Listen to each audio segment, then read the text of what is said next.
Bismillahirrahmanirrahim. Alhamdulillahirabbil alamin. Allahumma shalli wa sallim ala sayyidina Muhammadin wa ala alihi wa sahbihi ajma'in. Amma ba'du. Qani rahimakumullah. Alhamdulillah. Semoga Allah taala selalu memberkahi kita semuanya, menaungi kita semuanya dengan rahmatnya, hidayahnya dan perlindungannya insyaallah. Kemarin sudah kita bahas bahwasanya setelah perang Tabuk itu ada beberapa peristiwa penting. Antaranya adalah berangkat haji Sayyidina Abu Bakar As-Siddiq dan membersihkan semua adat jahiliyah ketika menunaikan ibadah haji. Kemudian juga ada suku-suku Arab yang menyatakan Islam dan mendatangi Nabi Muhammad. Utusan mendatangi atau pergi mendatangi itu bahasa Arabnya kalau banyak namanya wufud. Wufud. Jadi itu sampai-sampai dinamakan Amul Wufud. Tahun di mana orang banyak mendatangi Rasulullah SAW. Maka kita akan membahas tentang peristiwa-peristiwa bagaimana orang-orang Arab itu mendatangi Nabi Muhammad. Karena semuanya datang ini caranya unik-unik semuanya. Jadi ada cara-cara yang di luar normal dan di luar kebiasaan. Di antara yang datang sama Nabi.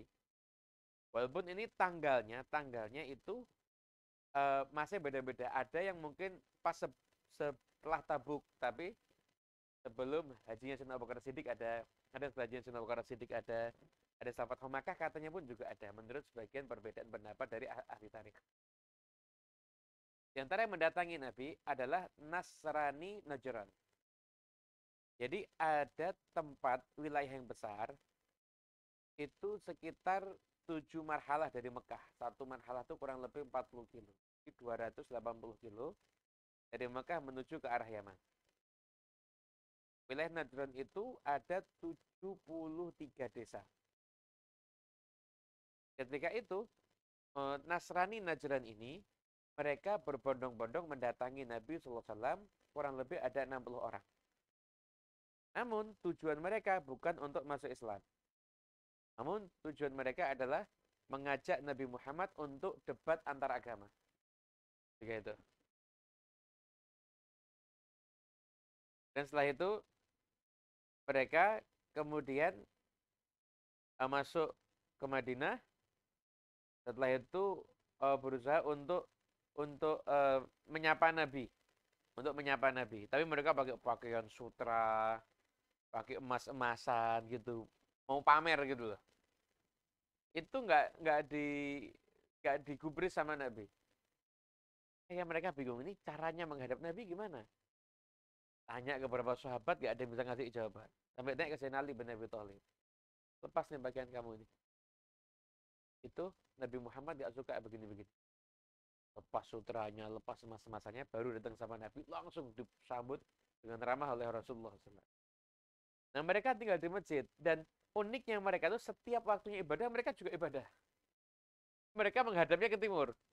Mereka menghadapnya ke timur. Tidak menghadap ke arah Ka'bah. Dibiarkan sama Rasulullah SAW. Nah, jadi dibahas di sini. Nabi SAW itu ketika itu membiarkan itu karena Nabi berharap mereka nanti akan masuk Islam dengan keramahan Nabi. Bukan mengikrarkan suatu kebatilan. Jadi kalau ini kemudian diambil untuk menjadi suatu alasan bahwasanya diperbolehkan misalkan non-muslim ibadah di masjid, ya berarti nggak ngerti sejarah ini. Dulu tuh nggak ada tempat penginapan. Ada orang tuh kalau datang ya istirahat ya di masjid itu saat itu. Ahlus Sunnah juga di area masjid itu sama.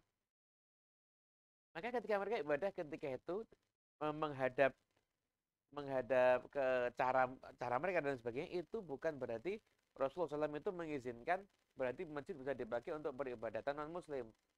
Enggak, tapi ketika itu adalah sarana untuk mengajak mereka masuk ke dalam agama. Dan ini sudah dijelaskan dengan detail oleh para ulama. Jadi keliru yang mengatakan bahwasanya itu boleh non muslim doa di masjid misalkan seperti itu.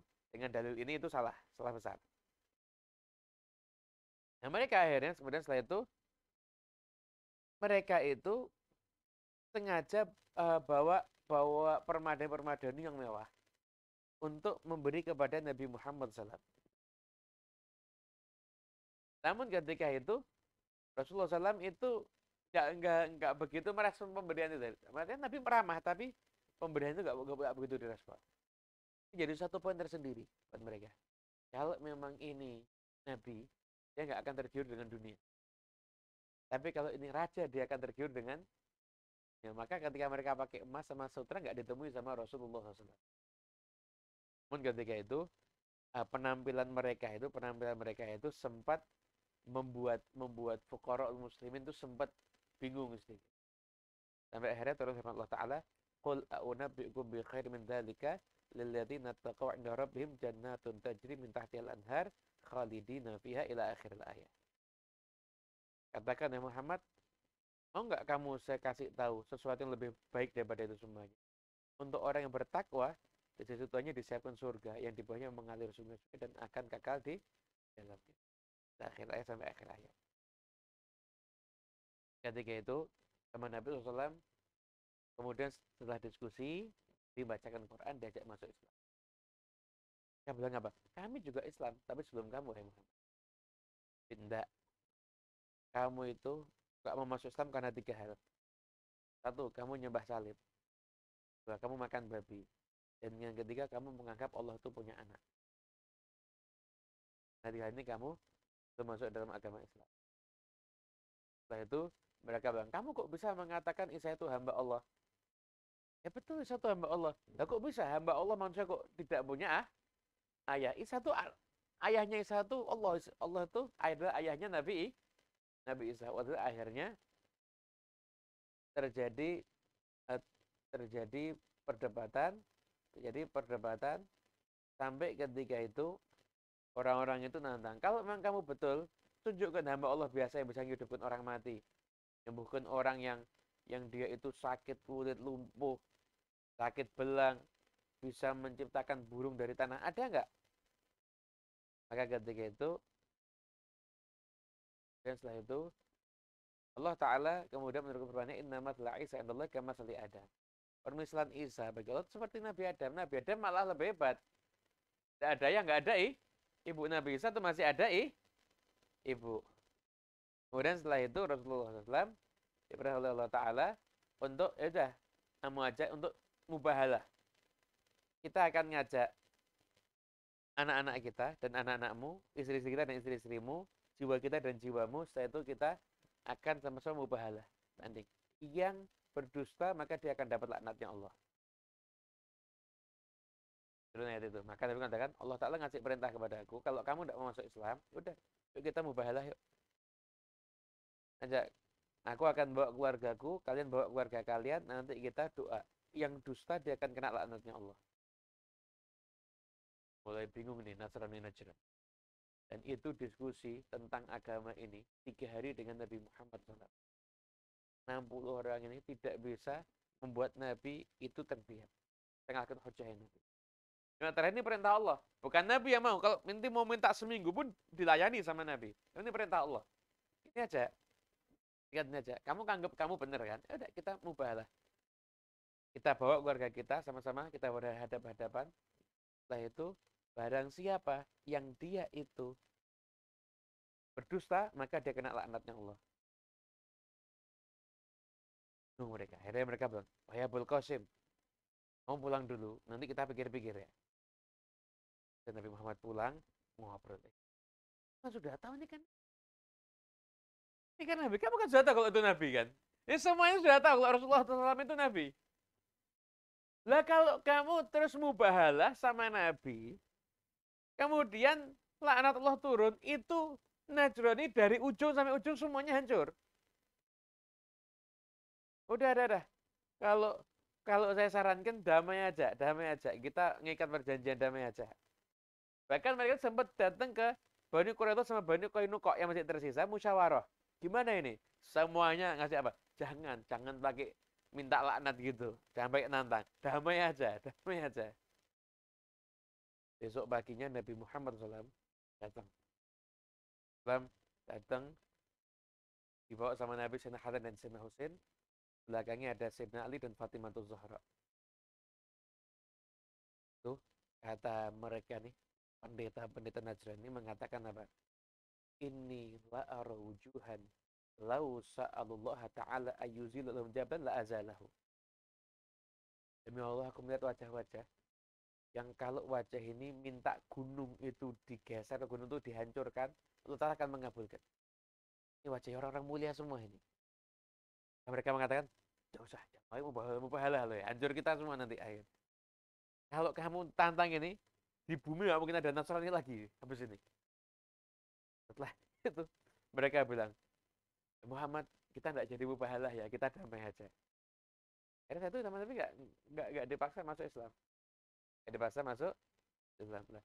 Adapun maksudnya istri-istri kami dan istri-istri kalian itu Nabi Islam sudah meniatkan diantaranya ada Aisyah dan Sayyidina Hafsah itu dikatakan juga ikut bersama dengan ada riwayat juga.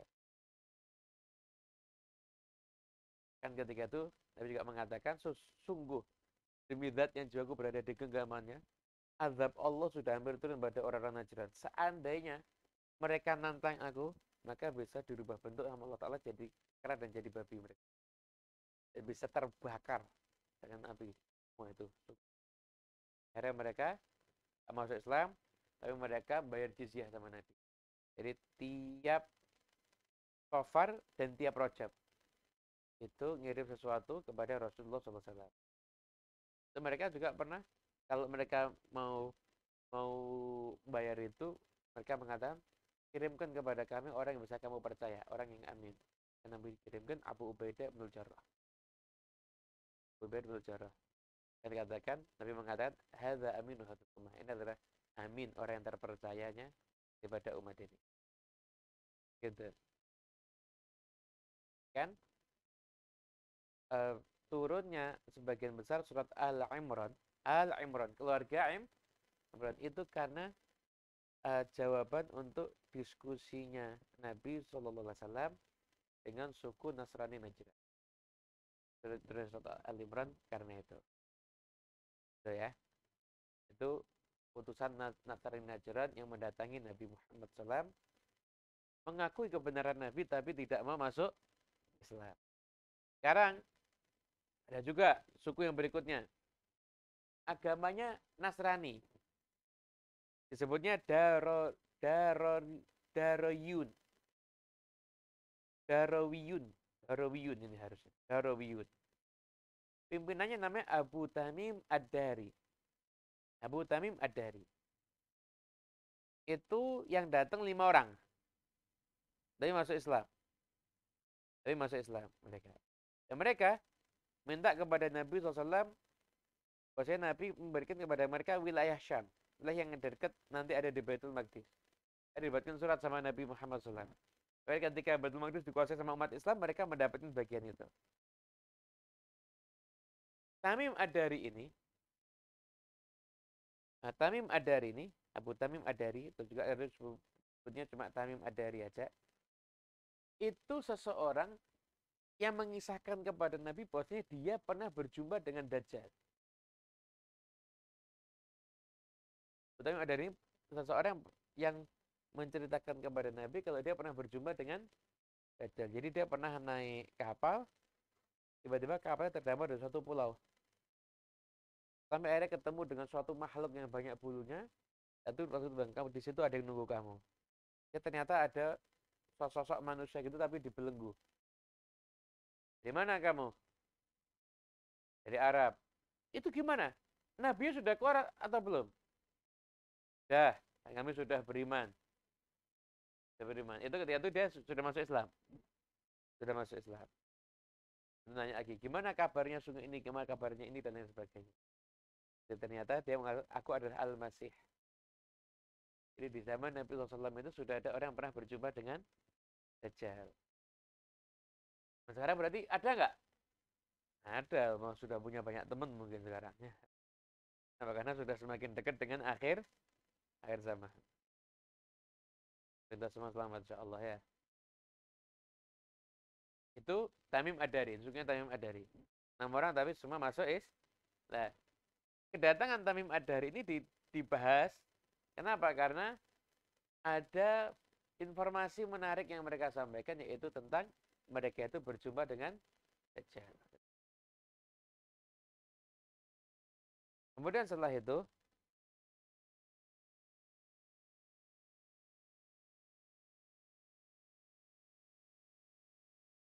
kedatangan ini ya, suku Thaqif ya, yang Urwah bin Mas'ud ya. Urwah bin Mas'ud ya. Itu juga sudah.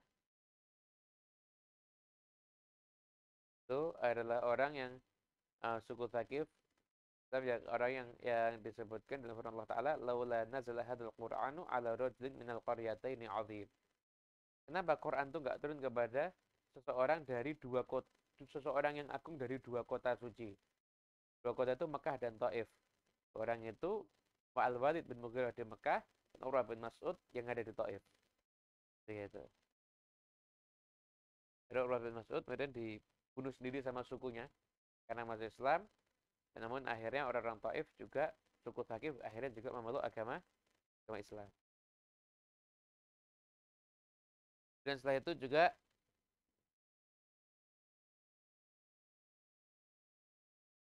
ada lagi kedatangan Bani Amir bin Sa'sa'ah. Bani Amir bin Sa'sa'ah. Bani Amir bin Sa'sa'ah itu adalah sekelompok kaum yang memang terkenal viral karena kedermawanannya. Itu mereka kalau pas musim haji kan semua Arab itu kan berkumpul. Semua Arab itu kan berkumpul. Itu Amir bin Tufail, pemimpin mereka itu selalu mengatakan begini. Siapa yang mau perjalanan, kita akan antar dia sampai tujuan. Siapa yang lapar, kita akan kasih makan. Siapa yang lagi ketakutan, kita akan amankan dia. Dia adalah orang yang paling tampan. Dan dia ini mendatangi Nabi ke Madinah bukan untuk memeluk agama Islam ternyata. Tujuannya apa? Mau membunuh Nabi Muhammad SAW. Alhamdulillah min dzalik. Tapi ya, dia bilang sama Arbad bin Qais. Dia bilang, nanti kalau aku lagi ajak dia ngobrol, maka kamu tebas di belakang. Akhirnya diajak ngobrol sama Amir Nabi Muhammad SAW ini. Setelah itu kata yang mau nebas ini, saya tangannya nggak bisa megang pedang. Megang pedang ke aku, nggak bisa. Akhirnya setelah itu Rasulullah SAW kemudian mendoakan, ya Allah, jadikan aku terlindungi dari keburukannya Amir bin Tufail. Jadikan dia mendapatkan penyakit yang membunuhnya, tapi kaumnya berilah hidayah untuk masuk Islam. Akhirnya Amir bin Tufail ini dia kena sakit, dari pulang dari Madinah kan nggak pernah bunuh Nabi, kena penyakit. Jadi kalau naik kuda tuh karena sakitnya fisiknya itu tiba-tiba jatuh sendiri. Dia tinggal di rumahnya seorang perempuan dari Bani Salul.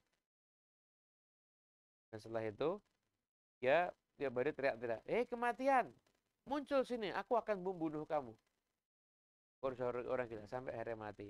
Tapi akhirnya ketika itu sukunya masuk dalam agama Islam.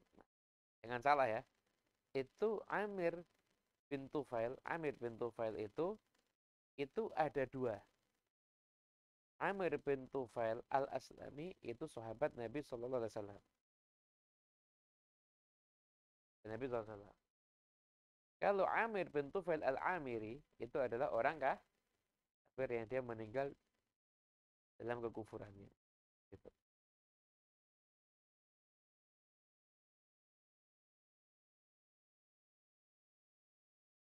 Dan ada juga yang mendatangi Nabi yaitu Dhimam bin Tha'labah.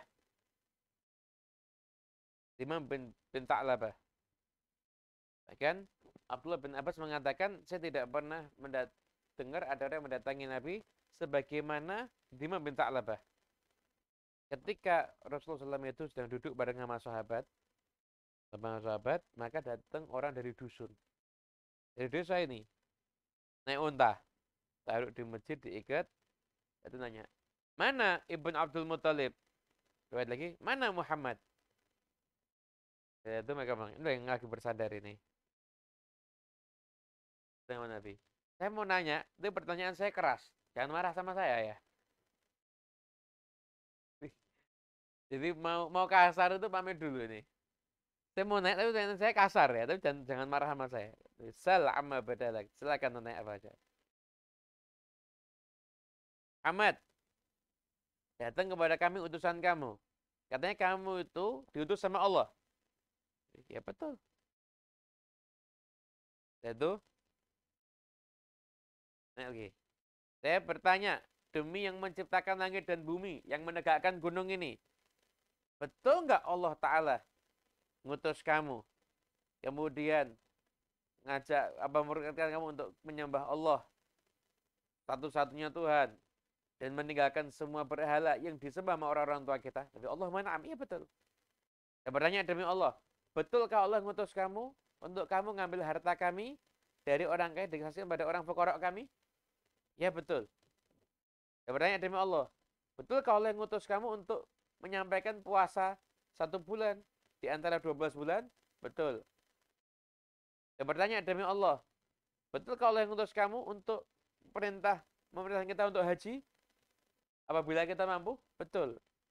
Pas ketika itu berkata, aman tuh wasodaq tuh. Saya beriman dan saya percaya.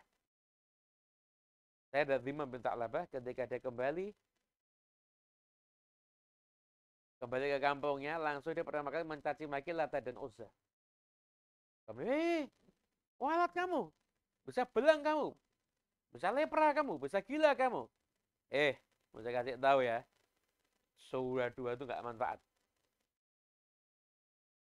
Allah sudah ngutus Rasulnya, dari kasih kitab, mau menyelamatkan kamu semuanya. Aku sudah bersaksi, tiada Tuhan selain Allah dan Nabi Muhammad adalah hamba dan utusan Allah. Maka kamu saya datangi, kamu itu saya datang dari sisinya, saya mendatangi kalian saya untuk menyampaikan dakwahnya. Maka tidak ada satupun kaumnya zimam, laki, perempuan, dewasa, tua, anak-anak, kecuali semuanya masuk Islam. Semua yang masuk Islam. Imam bin Ta'labah. Itu.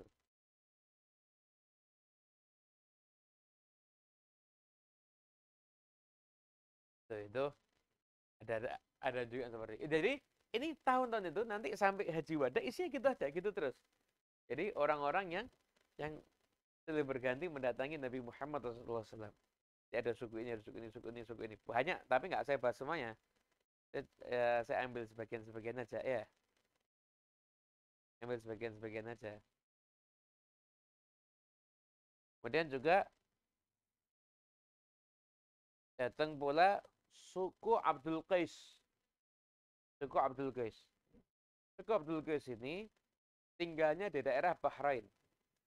Daerah Bahrain. Sama ada desa namanya Jarud. Ini Nasrani dan dia itu pernah membaca kitab suci yang di situ ada ungkapan yang ditujukan kepada Nabi Muhammad. Ya Nabi Yal-Huda ataka rijalun atau adfatfada au alafat itu pokoknya ada syairnya begitu. Wahai Nabi yang membawa petunjuk, telah mendatangi kamu sekelompok orang yang menempuh padang pasir, menempuh ini itu dan lain sebagainya itu ya.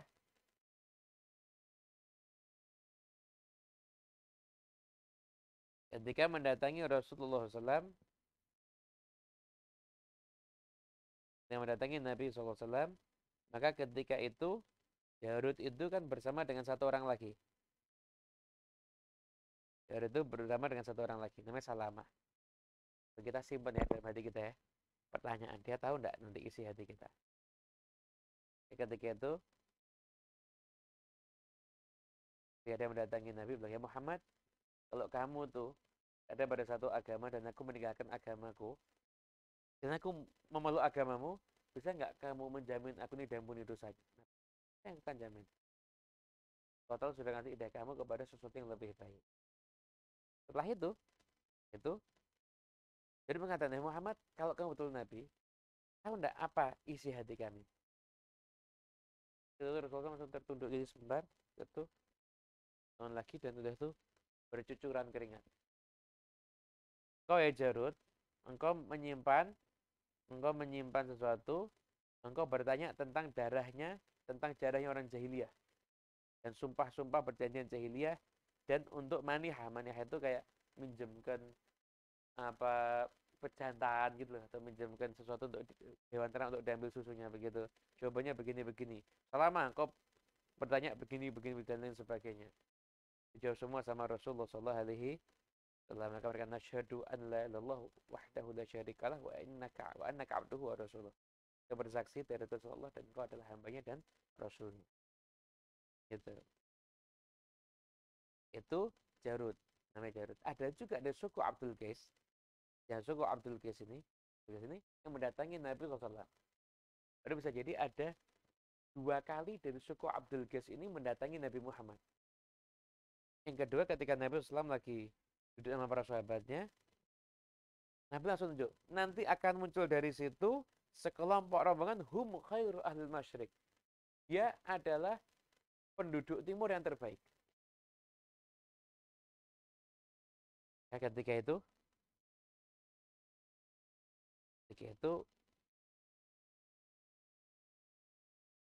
Umar langsung berdiri, kemudian saya itu nyegat arah yang ditunjuk sama Nabi SAW. Ya,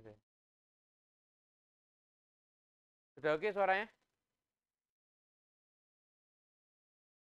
Jauh ya? Cek, cek. Udah oke suaranya? Coba tulis di chat. Oke.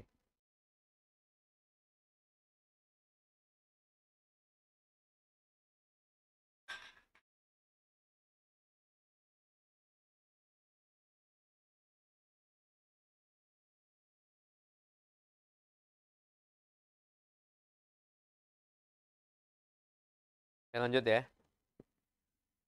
Kemudian Sayyidina Umar berdiri dan mau nunggu.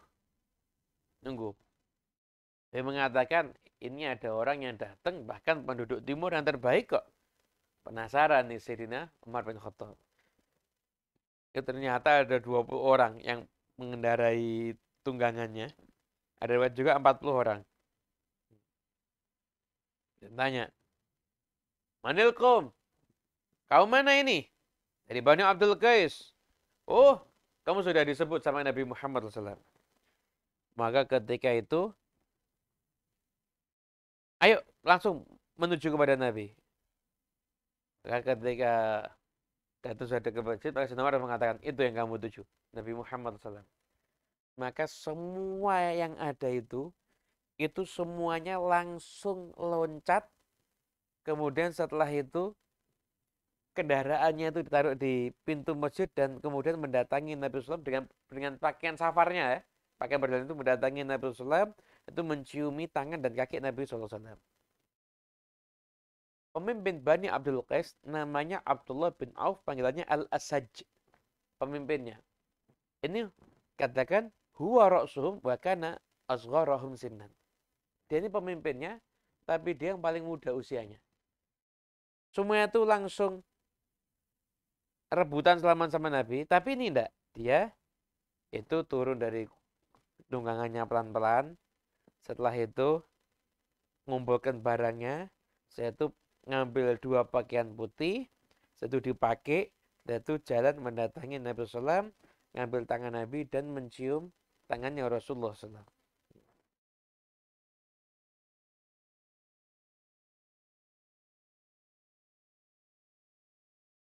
Maka ketika itu Nabi mengatakan, sesungguhnya di dalam dirimu ada 2 perkara yang dicintai Allah dan Rasulnya. Dan ketika itu al-hilmu wal ana'ah.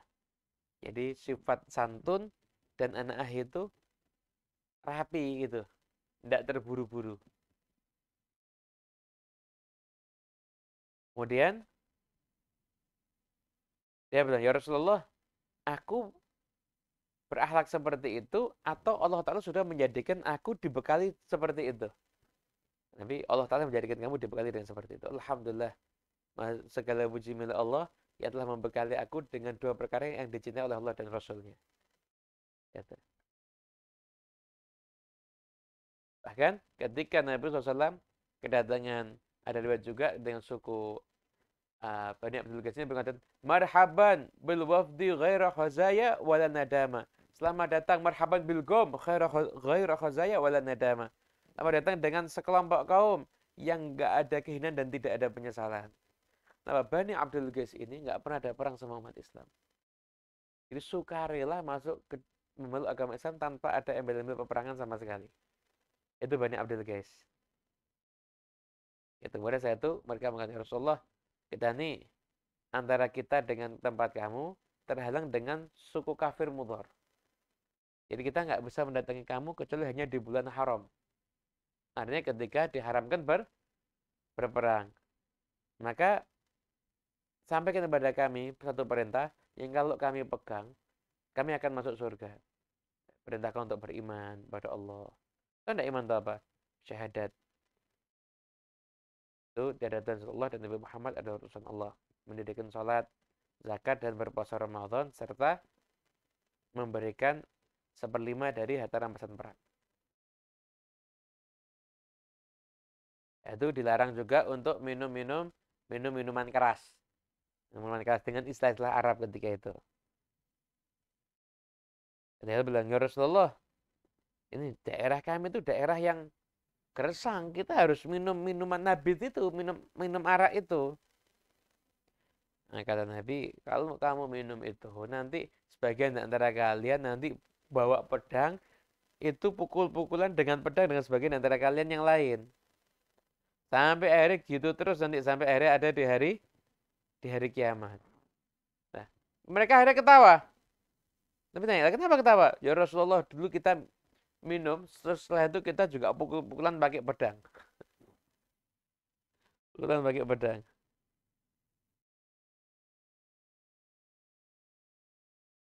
Setelah itu Nabi SAW itu cerita sama Bani Abdul Ghaz ini, cerita kampungnya mereka, cerita minuman mereka, bahkan cerita tamar mereka. Itu tamar kamu yang apa? Tamar burni itu. Itu tamar burni itu bisa menghilangkan penyakit. Bisa menghilangkan penyakit itu disampaikan sama Nabi SAW. Sampai akhirnya mengatakan, ya Rasulullah, engkau ini kok tahu daerah kami? Padahal engkau tidak dilahirkan di tempat kami. Kami dari tempat kami tidak tahu daerah kami sebagaimana engkau mengetahui daerah kami. Kayak kata Nabi SAW, ini daerahmu malah dimunculkan kepadaku, jadi aku bisa mensifatkan semuanya dari yang paling dataran tingginya sampai dataran rendahnya semuanya. Gitu. Ini termasuk yang istimewa ini ya. Dan juga putusan Bani Hanifah. Bani Hanifah ini Musailamah Al-Kadzab. Sudah kita ceritakan ya. Musailamah Al-Kadzab. Begitu. Ada juga yang berikutnya.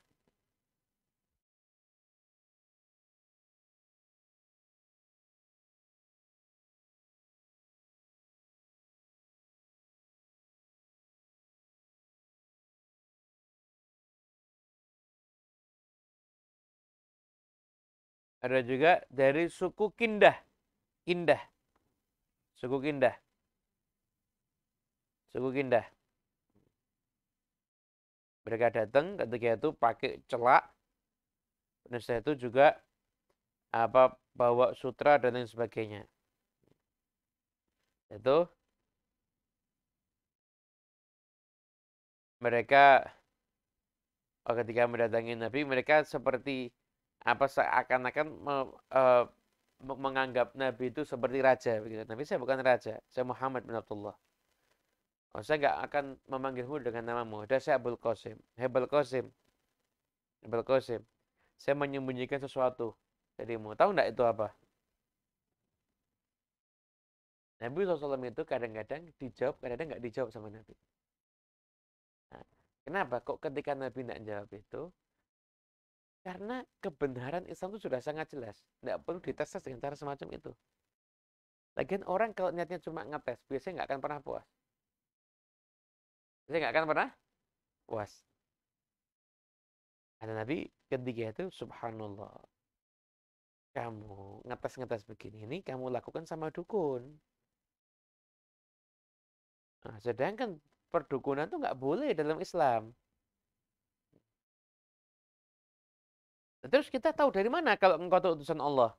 Kan Nabi ngambil batu-batu kecil tangannya. Kata Nabi, kemudian mengatakan, ini akan bersaksi kalau saya ini utusan Allah. Maka batu ini bertasbih tangan Nabi dan mengatakan, nasyhadu annaka Rasulullah. Ketika itu langsung mengatakan Allah Ta'ala mengutus aku dengan hak. Menurunkan kepadaku kitab. Tidak ada kebatilan darinya. Yaitu bacakan firman Allah Ta'ala. Sampai Ustadz Sofatu Sofa sampai berapa ayat begitu. Kemudian Rasulullah SAW diem. Setelah itu menangis. Setelah itu mana? Menangis.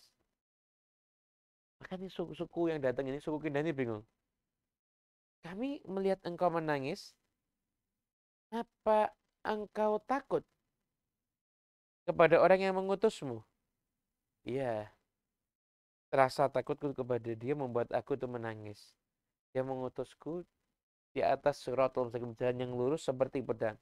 Berpaling sedikit maka akan hancur.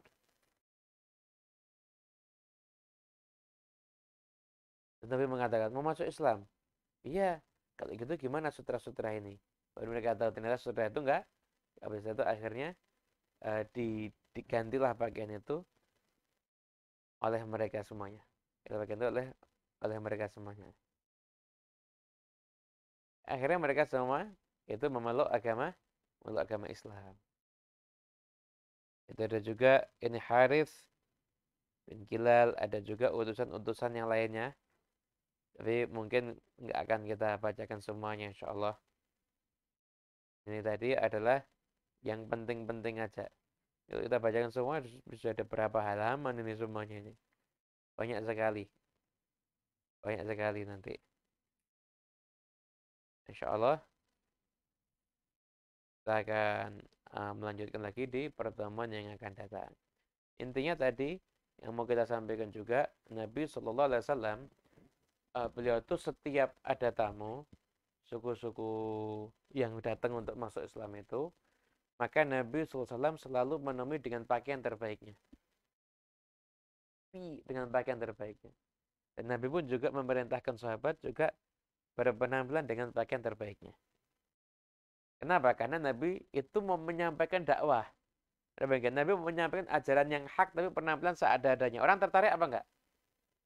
Tertarik. Itu juga orang kalau mau dakwah itu penampilan juga harus menarik. Wajah harus cerah. Mulut harus bisa senyum. Mau dakwah nggak bisa senyum gimana? Tertarik orang. Masuk orang lebih senang lihat orang melotot apa tersenyum? Tersenyum. Dakwah harus pakai penampilan yang menarik. Aromanya harus segalanya orang memandang itu enak untuk dipandang. Itu kurang lebih seperti itu. Dan ini suku-suku ini terjadi rata-rata adalah setelah Fathu Makkah dan setelah Perang Tabuk. Karena begitu Rasulullah SAW berhasil menaklukkan kota Makkah, maka mereka menyadari bahwasanya Mekah ini kota Tuhan. Raja berhaja bawa pasukan gajah mati kok. Kalau Muhammad yang menaklukkan Mekah, berarti memang Muhammad adalah utusan Tuhan. Bagian itu berkata seperti itu. Akhirnya mereka pun berbondong-bondong masuk ke dalam agama Islam. Kurang lebih ini yang bisa kami sampaikan. Wassalamualaikum warahmatullahi wabarakatuh.